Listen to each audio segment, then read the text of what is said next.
बहुत क्वेरीज थी कि सर वो जो आप लोग छोटे शेयर वाला सेगमेंट करते हैं वो ज़रूर लेकर के आइए। कल काफ़ी पैनिक, काफ़ी डर था लोगों में, क्योंकि मिड कैप में काफ़ी सेलिंग देखने को मिली। तो एक बार फिर से सर उसको थोड़ा सा विजिट करने की कोशिश करते हैं कि क्या, पहले तो एक लाइन का मतलब एक प्रश्न का उत्तर, मिड कैप को लेकर के कल जो सेलिंग रही, क्या वो कोई इंडिकेशन है या फिर ये सिर्फ एक दिन था ख़राब, या फिर अब आपको लग रहा है कि नहीं है ये प्रेशर जो है वो आ सकता है, और मिड कैप में जहां लोगों की पोजीशंस बनी हुई है, ज़्यादातर रिटेलर्स वहीं पर हैं, तो वहां पर क्या करना चाहिए? प्रॉफिट जहां हो रहा है बुक करें, बने रहें, ना करें, एवरेज करें? आपकी एक लाइन की मिड कैप को लेकर के क्या कहानी है? सर आज से कुछ दिन पहले जब मिड कैप में रैली आ रही थी, तब मैंने आपको कहा था सर ये थोड़ी सी टेंशन की बात है, मिड कैप की rally end of the momentum में आती है। अभी कल जो आपने देखा है ना, इसमें कोई भी चिंता की बात नहीं है, सिर्फ प्रॉफिट टेकिंग हुई है। जिस तरीके से रन अप किया है, प्रॉफिट टेकिंग हुई है। छोटे मोटे ऐसे भी शेयर चपेटे में आ गए जो चले नहीं थे और वो टूट गए, बट विचलित ना हो। कंट्री और कंपनी दोनों के फंडामेंटल स्ट्रांग हैं, बने रहेंगे, कोई परेशानी नहीं है। अच्छा है, करेक्शन में मिलेगा और खरीदने का मौका मिलेगा, जिसके लिए हम इंतजार करते रहे बहुत टाइम से। ठीक है सर, चलिए तो ये बात यहाँ पर निकल करके आती हुई एक एक करके अपनी चर्चा का शुभारंभ करते हैं। और शुभारंभ जो है सर करना चाहेंगे आपसे, सबसे पहले स्क्रीन पर लेकर के, क्योंकि बैंकों को लेकर के काफ़ी ज़्यादा बातचीत हो रही है, तो सर बैंकों में यूको बैंक हो, पीएनबी हो, ये कैसे लग रहे हैं आपको? और आपका कोई पसंदीदा बैंक है क्या अभी मिड कैप बैंकिंग को लेकर के, अभी भी जो अच्छा लग रहा हो? सर अभी भी मतलब अभी तो चले ही नहीं है। हम्म। और यूको बैंक की हम बात करें तो सर देखिए, मेरे लिए तो ये बहुत अट्रैक्टिव लेवल है। और जिस तरीके से अभी ये पॉइज्ड है और जो फंडामेंटल्स हैं इन पर्टिकुलर बैंक्स के, मैं आपको एक ही चीज सजेस्ट करूंगा कि यहाँ पे आप जरूर अपनी पोजीशन बनाएं, but medium to long term play है ये। थोड़े से स्लो मूवमेंट करते हैं तो ट्रेडिंग बेट के तौर पर मत लीजिएगा। छोटी छोटी क्वांटिटी का स्प्रेड आप तैयार कर दीजिए। सब में 29 रुपए 30 रुपए के भाव में मिल रहा है, आराम से इसमें पोजीशन बनाए। हल्का सा रेजिस्टेंस फील होगा 35 रुपए के आसपास, 35 रुपए को ब्रीच करेगा बहुत कंफर्टेबली 44 रुपए। बट ये सारी चीजें हैं मिड टर्म के लिए, ट्रेडिंग बेट नहीं है। अब इसके साथ साथ अब आ जाते हैं पीएनबी पे। पीएनबी तो सर मतलब मैं जिस तरीके से इसको सॉलिसिट करता हूँ, हो सकता है इसके सीएमडी कभी आके मुझे अवार्ड भी दे दे कि भैया तुमको बहुत प्यार है हमारे बैंक से। बट सर क्या करूं, अच्छा, मैं ये पहले सोचता हूँ कभी कभी ऐसा कैसे, अगर ऐसा हो गया कि जैसे जुपिटर वैगन, जैसे पीएनबी और ओला, ये तीन एमडी आपके साथ बैठे हो, भारी कौन पड़ेगा सर आपके लिए? और अदानी, है ना? तो ये मतलब जो है ना, ये जो तीन चार ग्रुप हैं, ये मतलब जो है क्या हशर होगा सर, तो ये देखना होगा भारी कौन पड़ता है। जी सर। सर जी। सर अडानी जी के साथ तो ना वो मेरे साथ बैठे हुए नहीं होंगे, मैं कहीं लटका हुआ हूंगा और वो अरे। मुझे देख रहे होंगे, ये बात पक्की। बोले कि भाई क्या क्या बीमारी है मेरे साथ जो मेरे पीछे पड़ा रहता है। बट सर है, मुझे उनके इंटरनेशनल एक्सपोजर से प्रॉब्लम है। अब सर आ जाते हैं पीएनबी। अब पीएनबी में क्या है ना सर, मुझे वापस वही बात बोलूंगा, अट्रैक्टिव लेवल्स हैं। जिस तरीके से ऑफ आइस करेक्ट किया, मतलब हमने कुछ टाइम पहले ही बात करी थी कि ऊपर के लेवल पे चल रहा है, अब करेक्ट किया है, अट्रैक्टिव लग रहा है। यहाँ पे पोजीशन बनाना चाहें और वॉलेटिलिटी जो है वो वापस एक प्रॉफिट टेकिंग ट्रिगर कर सकती है मिड कैप में, उसके लिए तैयारी अपनी पूरी रखिए। यहाँ पे चाहें तो यहाँ पे बनाए, 96 लेवल्स तक आता है, वहां पे और अट्रैक्टिव हो जाता है, वहां पे आप पोजीशन बना सकते हैं। अगर मीडियम टर्म के लिए बोलते हैं, मीडियम टर्म में आपको बहुत कंफर्टेबली 124 रुपए तक का दाम स्टार्टिंग में देखने को मिल सकता है, और फिर 144 148 लेवल्स भी आपको दिखाने का दमखम रखता है। पेशेंटली बाय करिए, अच्छा स्टॉक है। अच्छा सर, ये जरा साउथ इंडियन बैंक भी देखिए सर, ये जब से इसका राइट इशू आया था तब से चला नहीं है, मतलब क्या, मतलब खैर ये पूरा सिस्टम ही नहीं चला मिड कैप बैंकिंग वाला, तो क्या ही करें। लेकिन साउथ इंडियन बैंक भी बीच में ऐसा लगा जब जान आ रही थी 30 के ऊपर एक बार गया वो ना, अभी क्या करें सर 29 के आसपास कोई? सर देखिए, साउथ इंडियन बैंक ना मतलब अपने आप में एक अलग ही किस्म की प्रॉब्लम में चल रहा है। क्या इसमें हो रहा है आप देखिए, सेक्टर पी 20 का है, ये 5 पे है सर। बुक वैल्यू देखिए 38 रुपए 60 पैसे की तो बुक वैल्यू है। डिविडेंड यील्ड कम है क्योंकि परफॉर्म नहीं कर पाया, 1% की है। Return on equity 13%, return on capital employed 6.5%। Problem ऐसी कुछ है नहीं। बट इसमें एक चीज देखिए, लोअर लेवल से जिस तरीके से मूवमेंट किया था ना, अभी सर इसका स्ट्रेंथ आता है 27 रुपए 80 पैसे 28 रुपए के आसपास। और वो जो पर्टिकुलर लेवल है वो आपको 26, एक रेंज है 26 से 28 रुपए, इस रेंज में अगर आपको मिलता है तो ही कुछ हमें इसमें फोकस करना होगा। अभी फॉर द टाइम भी दूरी बनाए रखनी होगी, और उन लेवल्स पे आप अगर बाय करते हैं तो आप थोड़ा पेशेंटली वेट करिएगा। आपको हो सकता है बहुत नियर टर्म में 36 से 38 रुपए का दाम देखने को मिले, only if you want to practically be in this particular bank. Underperformer रहा है, अगर नहीं मन हो और भी अच्छे स्टॉक है उस पर ध्यान दे सकते हैं। इसमें उस रेंज में देखिएगा, अगर खरीदने का मन हो, मैं सॉलिसिट नहीं कर रहा हूँ। ठीक है सर। एक सर जरा हालांकि 100 से ऊपर है, पर एनबीसीसी सर बड़े लोग सवाल रहते हैं, और हम चाहेंगे कि इसको जो है हम बिल्कुल अपने जो वीकेंड का प्रोग्राम है उसको शामिल करें। एनबीसीसी पे अभी आपने टिप्पणी भी की थी, लेकिन मैं इस सेगमेंट के लिए भी आपकी टिप्पणी जानना चाहूँगा। कई सारे ऑर्डर्स हैं, अभी 100 आज 2.5% ऊपर है, क्या करें सर यहाँ पे? सर कैपिटल एम्प्लॉयड का रिटर्न है 33.5%, इक्विटी पे 26% का रिटर्न दे रहा है। जिस तरीके से ये मूव कर रहा है अपने 250 DMA दोनों के ऊपर चल रहा है, मुझे बहुत अट्रैक्टिव लगता है इन लेवल्स पे भी। और अगर आपने पोजीशन बना रखी है तो मेंटेन करें, अगर नहीं बनाई है तो मैं आपको बोलूंगा थोड़ा सा वेट कर ले, वॉलेटिलिटी को पर्जिंग करने दें। 112 रुपए वहां पे अपनी पोजीशन बनाना चालू कर सकते हैं, 104 रुपए तक पोजीशन बना के रखिएगा। बहुत कंफर्टेबली, बहुत नियर टर्म में जिस तरीके से मूव कर रहा है, आपको 134 तक का भी लेवल देखने को मिलेगा, 148 तक भी जाएगा। और अगर लॉन्ग टर्म के लिए होल्ड करेंगे ना, आपको 180-200 रुपए का भी लेवल दिखाएगा। उमदा काउंटर है, बट टाइम मांगता है। एक सर मतलब ये आज मेरे उस पर था नहीं, लेकिन नीवा बुबा पे हमारी गुंजन जी बहुत देर से सवाल भी पूछ रही थी, और चूंकि ये 100 के अंडर में है तो इसको डिस्कस कर लेते हैं। क्या टिप्पणी रहेगी सर? हेल्थ इंश्योरेंस को लेके काफ़ी चर्चाएं हो रही हैं अभी, खासतौर से अभी जो दुर्घटना हुई और चल भी रहे हैं आज, ऐसे ऐसे लोम्बार्ड जो है 2% ऊपर है, नीवा बुबा भी 1.5% ऊपर है, इन्होंने 85-86 पे ले रखा है। कैसा लग रहा है सर नीवा बुबा? देखिए विपुल सर, मैं आपको एक चीज बोलूँ ना, आप मेरे से इंश्योरेंस अगर कोई भी पूछेंगे ना, मेन हेल्थ इंश्योरेंस और लाइफ इंश्योरेंस और जनरल इंश्योरेंस, मैं कहूंगा अगर लॉन्ग टर्म इन्वेस्टर है, इन्वेस्ट इन इंश्योरेंस। अच्छी क्वालिटी कंपनी हो, आंख मीच के करिए। बहुत अंडर पेनिट्रेटेड मार्केट है, बहुत बहुत लंबा सफर इनको क्रॉस करना है, अभी बहुत बड़ा मार्केट है इनके लिए। अब नीवा भूपा की तरफ अगर हम नजर डालें, अभी थोड़ा सा टाइम लगेगा सर इसको चलने में, अभी नहीं चलता है, इसको टाइम लगेगा। और आप मान के चलिए कि इसमें मूवमेंट आपको देखने को मिलेगा जब ये कंफर्टेबली क्रूज करेगा अबव 86 लेवल्स। अभी 81 पे चल रहा है, 86 के ऊपर जाने दीजिए।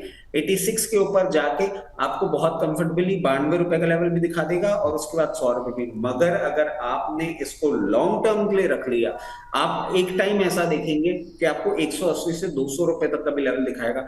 थोड़ा पेशेंस मांगता है, और जो नई एंट्री करना चाह रहे हैं उनको मैं ये चीज सजेस्ट करूंगा कि अभी 81 रुपए चल रहा है, चाहे तो यहाँ पे अपनी पोजीशन बनाना चालू कर सकते हैं, बट स्टैगर्ड मैनर में बनाइएगा, क्योंकि काउंटर छोटा है। एक बार 76 तक का लेवल भी आपको दिखा सकता है, तो स्प्रेड बना लीजिए और एंट्री कर लीजिए। कोई फेवरेट है सर आपका इंश्योरेंस में, या फिर कहीं भी एंट्री ले लें?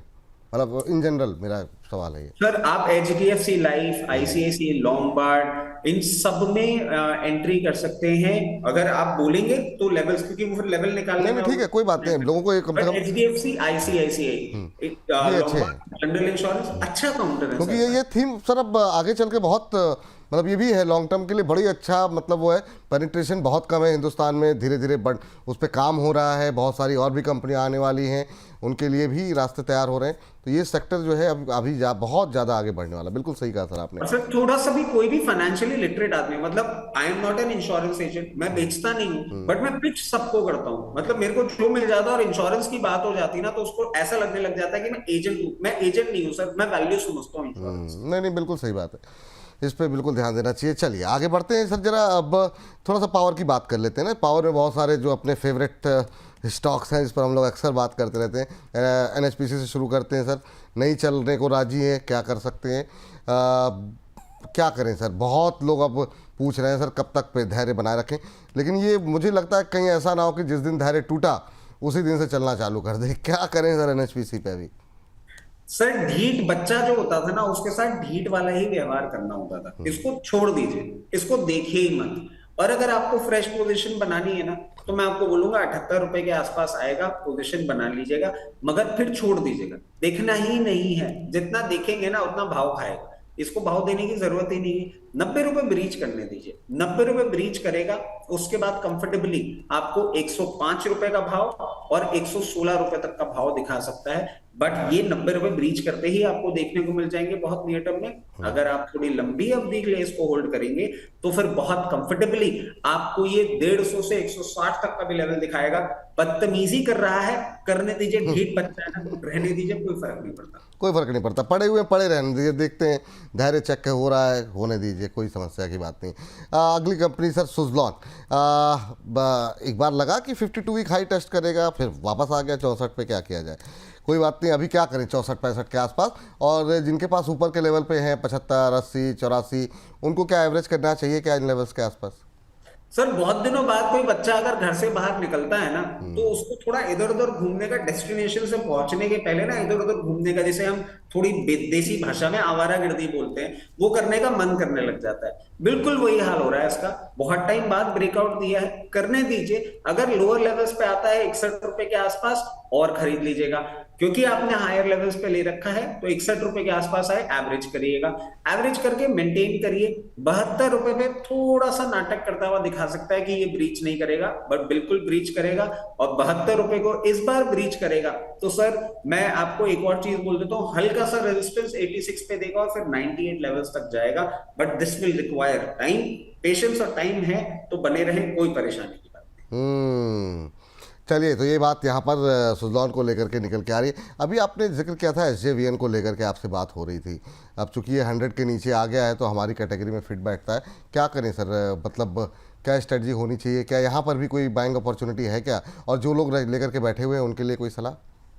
देखिए सर, इसकी बाइंग अपॉर्चुनिटी स्ट्रेच कर जाती है 90 रुपए के आसपास तक। यहाँ से और नीचे आने दीजिए, इसको नीचे ही रहना है ना, इसको और नीचे जाने दीजिए। 90 रुपए के आसपास आता है, 88 रुपए के आसपास आता है तो बाय करेंगे, और वहां पे मतलब एवरेज करेंगे। अगर आपने बाइंग नहीं करी है तो 94 से स्टार्ट करिएगा, 90 तक कंप्लीट कर लीजिएगा। अब ये कहां तक पेशेंस टेस्ट कर रहा है? ये टेस्ट कर रहा है सर 104, 105 रुपए का। इसको ब्रीच कर लेने दीजिए। जैसे ही ब्रीच करेगा 122, 124 का भाव दिखाएगा, और उसके बाद ये फ्लाइट लेगा 156 रुपए तक की। तो ये भी टाइम टेस्ट कर रहा है। मतलब सर पूरा मिड कैप आप देखेंगे ना, और सर एक बहुत पुरानी बात है, रिटेल स्प्रेड जहां पे ज्यादा बढ़ने लग जाता है ना, वहां पे स्टॉक थोड़ा सा मूवमेंट ऐसे करता है, और जहां पेशेंस लूज होने लग जाता है ना रिटेल का, वहीं पे आप देखिएगा इंस्टीट्यूशंस जैसे ही थोड़ा प्रेजेंस बढ़ाएंगे स्टॉक चलने लग जाएगा। हम लोग बोनस के रिटेल इन्वेस्टर्स हैं, हम लोग नहीं छोड़ने वाले, इसको मेंटेन करेंगे। ठीक है, मेंटेन करेंगे, बिल्कुल सही कह रहे हैं सर। अब पावर की बात चल रही है तो रिलायंस पावर को छोड़ नहीं सकते। काफ़ी फिर से पार्टिसिपेशन बढ़ा है यहाँ पर, तो रिलायंस पावर पे आपका व्यू जानना चाहेंगे, अभी क्या करना चाहिए? ये भी अपनी एक रैली दिखा करके ये सब वापस आ चुके हैं, तो दोबारा जान आएगी नहीं आएगी इसको लेकर के लोग परेशान हैं, क्योंकि कुछ काफ़ी लोगों ने जो बिल्कुल पीक पर जा कर के लेते हैं, बहुत सारे लोग होते हैं, उनके लिए क्या एग्जिट का मौका मिलेगा फिर? नहीं नहीं सर, एग्जिट क्या, प्रॉफिट भी मिलेगा। ऐसे मतलब डिसहार्टन होने वाली बात नहीं है। और सर अगर आपने ले रखा है तो पोजीशन बरकरार रखें, क्योंकि आपने अगर मान लीजिए 72 रुपए में ले रखा है, मैं आपको बोलूंगा 62 रुपए में आप क्या एवरेज करेंगे? अगर आप फ्रेश एंट्री चाह रहे हैं तो 62 रुपए पे आप फ्रेश एंट्री करिएगा। और सॉरी, ये जो फ्रेश एंट्री का पॉइंट है ना, इसको आप थोड़ा सा और नीचे तक भी खींच के लेके जाएंगे तो 54 तक भी दिखा सकता है। मतलब मैं एग्जिस्टिंग जितने भी अभी इसमें होल्ड करके रखे, मैं उनको बोलूंगा 54 तक भी जाएगा तो विचलित नहीं होंगे। 54 तक भी जा सकता है, उसके बाद बाउंस बैक देगा।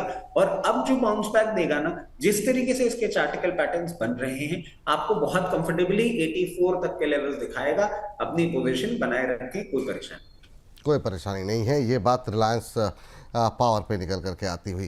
सर आर पावर पे आपने फ्रेश एंट्री के लिए कुछ बताया सर? क्या मैं सुन नहीं पाया सॉरी लास्ट में। नहीं आर पावर में सर हाँ। फ्रेश एंट्री अगर आप चाह रहे हैं तो मैं आपको यही चीज सजेस्ट करूंगा, 62 लेवल से एंट्री करना चालू करें, 54 तक करते रहें। मतलब ये अगर वो रेंज हल्का सा भी आपको डाइवर्जन दिखता है, और मैं सर आज ये बात क्यों बोल रहा हूँ और इतने एक्सट्रीम रेंज क्यों दे रहा हूँ, क्योंकि लोग विचलित ना हो। अभी जो न्यू नॉर्मल जो हम बात कर रहे थे ना हफ्ते की स्टार्टिंग में, उसमें सर हम ऐसी वॉलेटिलिटी देख सकते हैं और ऐसे भाव देख सकते हैं कि लगेगा कि हमने गलती तो नहीं कर दी, मगर वो भाव आएंगे भी ना तो भी कोई परेशानी वाली बात नहीं। वहां पे डट के हम खड़े रहेंगे और बाइंग करेंगे। ठीक। अगली कंपनी सर जो हम लेकर के आने वाले हैं उस पे ज़रा आपकी टिप्पणी चाहेंगे। दो इंफ्रास्ट्रक्चर हैं, यहाँ पे कोई संभावना है क्या? एक तो है IRB इंफ्रा और दूसरा है GMR इंफ्रा। दोनों ने परेशान किया हुआ है। IRB इंफ्रा में अब थोड़ा से ऐसे लग रहा है, कुछ हरे पत्ते दिखाई दे रहे हैं कि शायद हो सकता है आने वाले क्वार्टर्स में कुछ रिजल्ट पॉजिटिव हों, लेकिन लोग काफ़ी हाई लेवल पे फंसे हुए हैं। और GMR तो बिल्कुल NHPC जैसा हो गया है, वो आगे बढ़ने को राजी नहीं है। क्या टिप्पणी रहेगी? सर इसमें भी कुछ नहीं करना है आपको, भी पोजीशन बरकरार रखनी है विद डिस्क्लोजर। मेरे पास भी है, इन्हीं लेवल्स के आसपास है, मैं भी फंसा हूं, ये मैं पहले ही डिस्क्लोजर आपको दे देता हूं। और सर अब इसमें करना क्या है, अगर आपने हायर लेवल्स पे ले रखा है और आप एवरेज करना चाह रहे हो, 76 के आसपास आए ना, वहां पे हम एवरेज करने की सोचेंगे, अभी कुछ नहीं करेंगे। और अगर हम ये सोचें कि ये अपसाइड कब देगा, तो सर अपसाइड के लिए तो इसने मल्टीपल लेवल्स 92, 90 बहुत बार दिखा दिया, नहीं देता। अब हम इसको कोई भी अपसाइड के लिए अभी वेट नहीं करेंगे, इसको एक बार ब्रेक कर लेने दीजिए बहुत डिसाइसिवली। 96 को ये ब्रीच करेगा ना, उसके बाद आपको सीधा 118 से 120 रुपए तक का भाव दिखाएगा।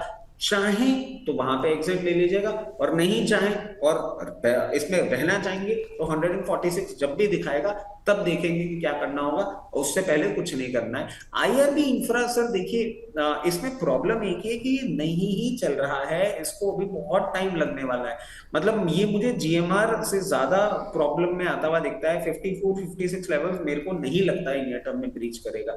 अगर ब्रीच करेगा तो उसके बाद अपसाइड रजिस्टर करता हुआ दिखाएगा, जो कि आपको 68 रुपए तक लेके जा सकता है, बट बहुत नियर फ्यूचर में कुछ नहीं होता। और क्योंकि ऑलरेडी हमने इतने अच्छे स्टॉक डिस्कस कर लिए, वहां पे पोजीशन बनाना चाहेंगे तो ज्यादा बेटर। बिल्कुल सही कह रहे हैं सर। और दो शेयर ऐसे जिन पर कि ठीक है, अब उसमें आपको जो लोग सुनना चाहते हैं वो सुनते हैं, जिनको कमेंट करना होगा वो कमेंट करेंगे। वो दो शेयर हैं, एक तो वोडाफोन आइडिया और यस बैंक। ये दोनों ही बिल्कुल ठंडे पड़े हुए हैं और दोनों पे ही सवाल बहुत रहते हैं। और आपको सुनने के थोड़ा सा एक पॉजिटिव एनर्जी लोगों को वोडाफोन को लेके लगती है कि नहीं शायद कुछ बदलेगा, क्योंकि इस समय अगर आप सुनेंगे तो 80% लोग नेगेटिव बोल रहे हैं इस पर। तो जो एक थोड़ी सी पॉजिटिव वॉइस जो है वो आपसे आती है, तो लोग सुनना भी चाहते हैं इसका एनालिसिस क्या ऐसा है। तो आपकी टिप्पणी वोडा आइडिया पे और यस बैंक दोनों पे। सर देखिए, वोडा आइडिया में ना मैं मतलब सिर्फ इसलिए पॉजिटिव नहीं बोलता हूँ कि लोग सुनना चाहते हैं। मतलब देखिए, अगर हाँ IRB ऑब्वियसली सर, बिल्कुल बात सही है। हाँ जी सर। अब सर एक और चीज है, आप एक चीज नोटिस करिएगा कि एक न्यूज मैंने आपसे शेयर करी थी, जिसमें ये बात हुई थी कि इसके लोन्स को और एक्सटेंशन देने की अभी बातें हो सकती हैं। मेरे को सर हमेशा, अब मैं एक ही चीज बोलता हूँ, डिनर का पैसा लगाना चाहें तो लगाएं। अगर डिनर का पैसा लगा दिया है तो कुछ ना करें, भूल जाएं। अगर आपने हायर लेवल पे पैसा लगाया है और इस महीने का डिनर बाकी रह गया, मौसम के चलते बाहर नहीं जाते, तो फिर 6.5 रुपए में और थोड़ा सा पैसा लगा दीजिए। ये टाइम लगाएगा, इसमें कोई दो राय नहीं है। मतलब मैं आपको बोल दूं कि नहीं साहब ये तो बहुत कंफर्टेबली 8.5 रुपए के ऊपर ब्रेकआउट देगा, उसके बाद चलता हुआ जाएगा, सीधा 14 रुपए हो जाएगा, अभी ऐसा कुछ नहीं होने वाला है। It will take time. जैसे ही स्टेबिलिटी आएगी, 5G नेटवर्क इनका बढ़ेगा। मतलब ये एक बहुत अल्ट्रा लॉन्ग टर्म इन्वेस्टमेंट के तौर पे आप लेके चलिएगा, और जब रिटर्न देना चालू होगा तब रिटर्न देगा। और मैं आपको ये और बोल देता हूं कि इन लेवल्स पे अगर आप लेते हैं तो एक बुलिश स्टांस और ऐड कर देता हूं, 14.5 रुपए पे निकलने के लिए मत सोचिएगा।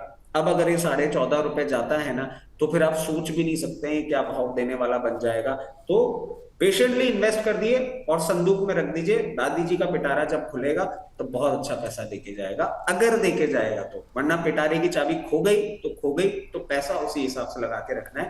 यस बैंक में वो वाली सिचुएशन नहीं है, मैं बहुत ज्यादा एग्रेसिवली नेगेटिव नहीं होता। जिस तरीके से ये चल रहा है सर, अभी डेवलपमेंट्स भी हुए थे और वो कहीं ना कहीं दिखा रहा है कि ये भी एक इंटरनेशनल बिजनेस, एक इंटरनेशनल बैंक का टेक ओवर कैंडिडेट बहुत कंफर्टेबली आपको बनता हुआ दिख सकता है। जिससे अगर आपके पास है और हायर लेवल्स पे है, 18 रुपए 80 पैसे आए तो एवरेज करें।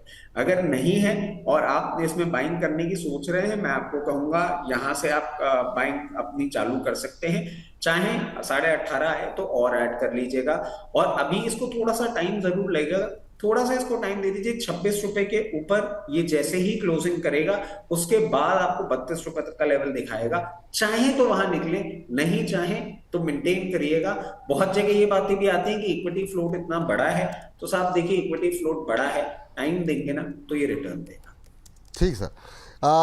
इसके अलावा सर आपसे एक और जो स्टॉक्स जो जिस पे हम बातचीत करना चाह रहे थे संक्षेप में, वो एक तो सर रह गया जेपी पावर को लेकर के बहुत लोगों के कमेंट आ रहे हैं, और एक एससीसी हिंदुस्तान कंस्ट्रक्शन, इस पे भी जरा आपकी राय जानना चाहेंगे।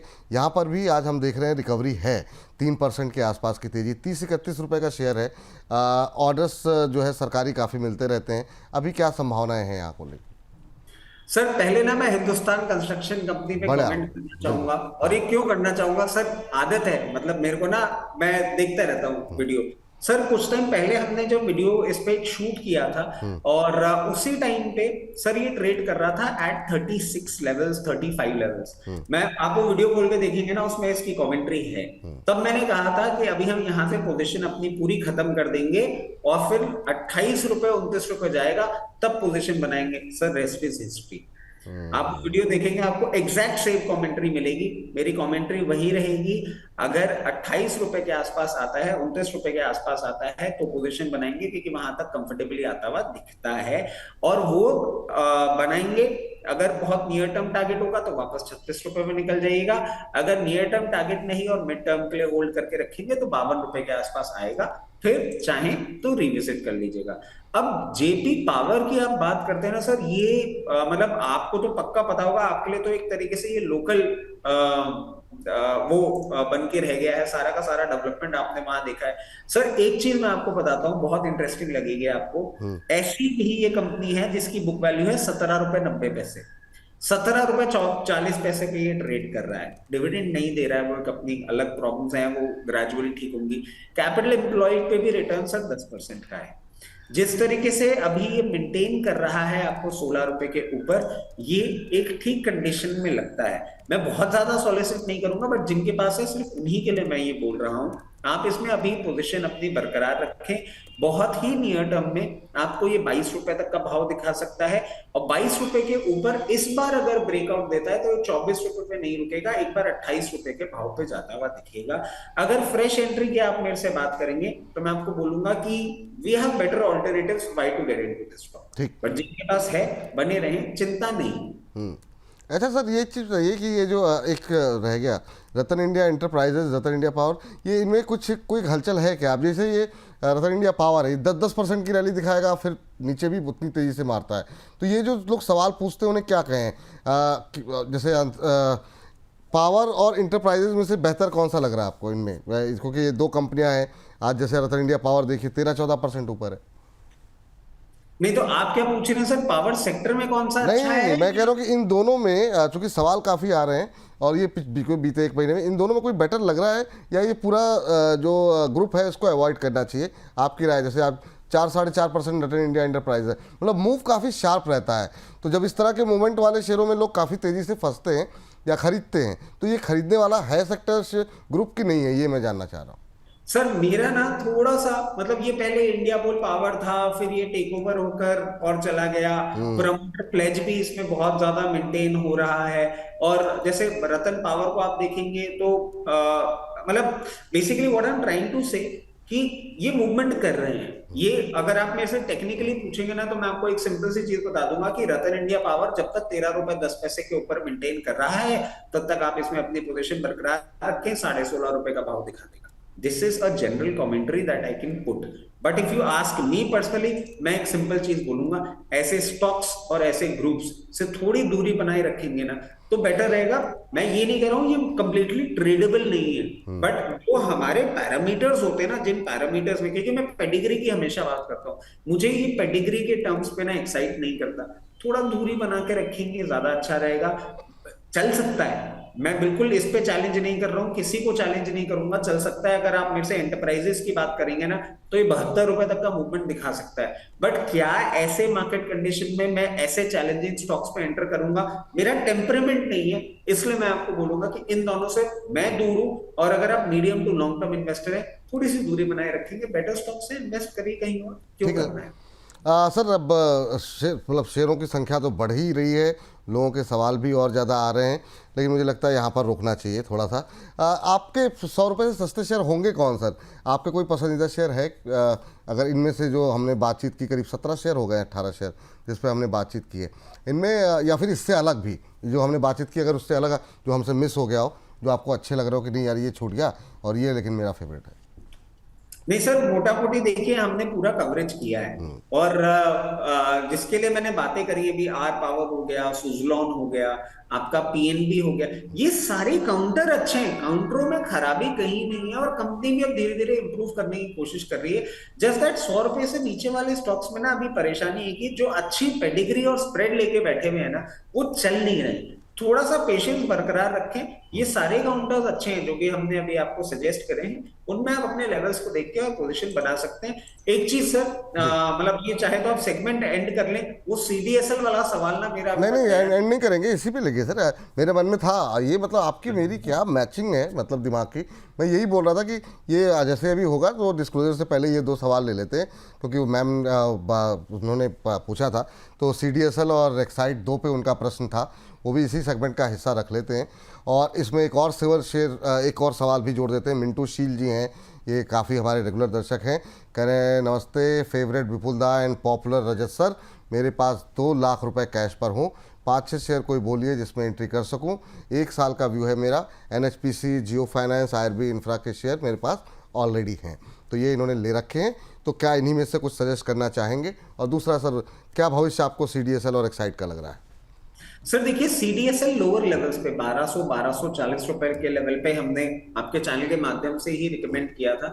जिस तरीके से ये चल रहा है ना सर, थोड़ा सा अभी आपको मूवमेंट एक रेंज में करता हुआ दिखा सकता है। हो सकता है आपको 1560 रुपए तक के भी लेवल पे आता हुआ दिख जाए, बट हाँ, विचलित होने की कोई बात नहीं है। क्यों नहीं है? क्योंकि सर एक तो देखिए ये मार्केट इंफ्रा स्टॉक है, मार्केट में मूवमेंट आएगा, बीएससी भी आप देखिएगा एक ट्रेंड रिवर्सल दिखाएगा, चलना चालू होगा, ये फॉलो अप रैली करेगा। उसके साथ साथ सर अभी एनएसडीएल की आईपीओ की भी ना दबी दबी बातें चालू हो गई। जुलाई के महीने में वी आर एक्सपेक्टिंग कि उसकी पूरी क्लियरेंस आ जाएगी, and it will come before the IPO of NSC. और कहीं ना कहीं आपको वो ट्रैक्शन इसमें देखने को मिलेगा, और उस ट्रैक्शन के चलते आपको वापस इसमें एक अपसाइड देखने को मिलेगा, जो इसको 2080 रुपए तक लेता हुआ जाता हुआ देखने को मिल सकता है। अब इसके साथ साथ आ जाते हैं एक्साइड इंडस्ट्रीज में। देखिए आप यू नेम इट, और वहां पे इनका काम आता है। मतलब आप ईवी ले लीजिए, आप आईसी ले लीजिए, आप इन्वर्टर ले लीजिए, सब जगह इनका पूरा एक फैला हुआ पूरा सेटअप बना हुआ है, बट अभी ये चल नहीं रहा है। और मैं ये कहूंगा कि एक अच्छा स्टॉक है, बट चल नहीं रहा है, और अभी आपको और डाउन साइड देखने को मिल सकता है। जिस तरीके से पोजीशन है 356-348 रुपए तक आता हुआ देखने को मिल सकता है। चाहे तो वहां एवरेज करिएगा। अब ये चलेगा कब, ये तो मैंने बता दिया कि नहीं चलेगा अभी, बट चलेगा कब, थोड़ा सा टाइम लेगा। 418 रुपए के लेवल को इसको ब्रीच करने दीजिए और सस्टेन होने दीजिए। उसके बाद जो लेवल आएगा वो 490 रुपए का आएगा। अपसाइड है, बट कुछ डाउनसाइड और कुछ पेशेंटली होल्ड करने के बाद। तो ये तो हो गई इन दोनों पर्टिकुलर काउंटर से बात। अब मिंटू जी पे आ जाते हैं। मिंटू जी को मैं एक चीज सजेस्ट करूंगा, मिंटू जी ने अपना small cap mid cap exposure ले रखा है, 1 साल का टाइम इनके पास है। अब ये थोड़ा सा लार्ज कैप में आ जाएं तो इनको थोड़ा सा बेटर रिटर्न देखने को मिल सकता है। और लार्ज कैप में अगर ये आते हैं तो एक तो सभी को पता है सर, मतलब जैसे एचएएल आता है डिफेंस में, वैसे लार्ज कैप में आता है रिलायंस इंडस्ट्रीज। 1360 1380 और देखने को मिल सकता है। मतलब ये मैं डरा नहीं रहा हूं, ये मैं बता रहा हूं, 1360 1380 के लेवल पे रिलायंस इंडस्ट्रीज अगर आपको देखने को मिलता है, यहां पे अपने बना लीजिए। 2 लाख रुपए हैं, 50,000 रुपए आप इसमें आराम से कंफर्टेबली पार्क कर लीजिए। उसके बाद आ जाते हैं हम state bank of India, the महाबहीम ऑफ इंडियन बैंकिंग सिस्टम। आज भी इसने एक अट्रैक्टिव वैल्यूएशन, एक अट्रैक्टिव भाव दिखाया था 778 की रेंज में आपको देखने को मिलता है। 50,000 रुपए आप कंफर्टेबली इसमें पार्क कर दीजिएगा। और ये मैं क्यों बोल रहा हूं, क्योंकि ये आप देखिए मिड कैप स्मॉल कैप नहीं भी परफॉर्म करेंगे ना, ये जरूर चलेंगे। उसके बाद आ जाते हैं सर, इनको अगर हमने छोड़ दिया तो ये गुस्सा हो जाएंगे। एचएएल, यहाँ पे आप कंफर्टेबली, आपको चाहें तो इस रेंज में भी पार्क कर सकते हैं 50,000 रुपए, और अगर थोड़ा सा नीचे आप चाहें तो 4780 एक एक्सट्रीम पॉसिबिलिटी, 4780 4600 लेवल्स पे आपको देखने को मिले वहां पे आप अपनी पोजीशन वापस से एक बार क्रिएट कर सकते हैं। और उसके बाद हमने डिफेंस कर लिया, पीएसयू बैंक कर लिया, ऑयल केमिकल सब उसमें कर दिया। एक काउंटर रह जाता है, और ये एक डिस्क्लेमर, ये मैं बेच नहीं पाता हूं, मेरे पोर्टफोलियो में आपको हमेशा देखने को मिल जाएगा। जी। आईसीआईसीआई बैंक, आईसीआईसीआई बैंक आप देखिए जिस तरीके से परफॉर्म करता है, ये ना रुक रुक के अपना सारा काम करता है। थोड़े टाइम जेस्टेशन पीरियड करेगा, उसके बाद वापस से मूवमेंट करना चालू करेगा। अभी आईसीआईसीआई बैंक जिस तरीके से पोजीशन है, आपको लोअर लेवल पे मिलता है 1380, 1360, 50,000 रुपए इसमें पार्क कर लीजिएगा। फिर एक साल बाद हम एक अच्छे रिटर्न के साथ आपसे वापस बात करेंगे। बिल्कुल, तो ये मतलब ये मुझे लगता है ये बड़ा अच्छा हमारा सेगमेंट रिकॉर्ड हुआ है। पता नहीं लोग किस तरह पसंद करें, क्योंकि छोटे शेयर भी हैं इसमें, बड़े शेयर भी हैं, ये सारे शेयरों पे जो है बातचीत हो गई।